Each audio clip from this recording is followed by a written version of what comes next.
সবাইকে স্বাগত। অনেকদিন পর আমি আজকে মাছের ঝাল রান্না করছি, তাও আমার মেয়ের আবদারে। দেখে নাও মাছের ঝালের জন্য কী কী নিয়েছি। নিয়েছি রুই মাছ,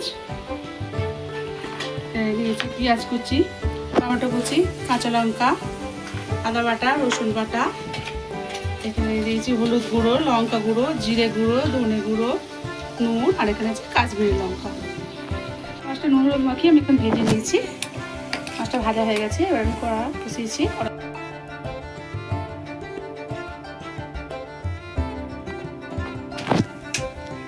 তেলটা গরম হয়ে গেছে, এবার আমি দিয়ে দেবো পেঁয়াজ।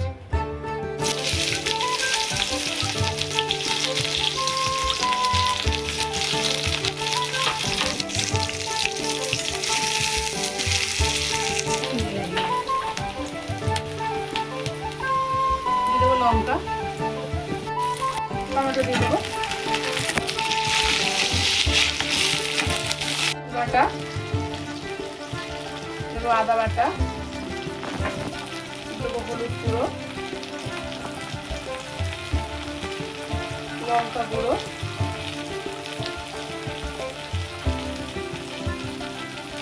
জিরে গুঁড়ো,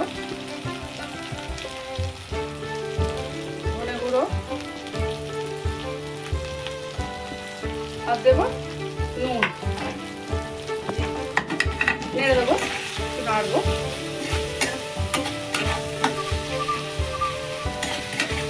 কষে নেব, লঙ্কা দেবো,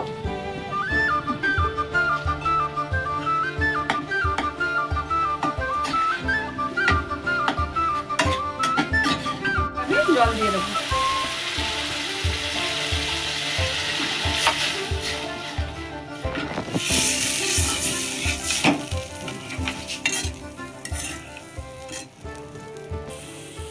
এবারে মাছগুলো দিয়ে দেবো।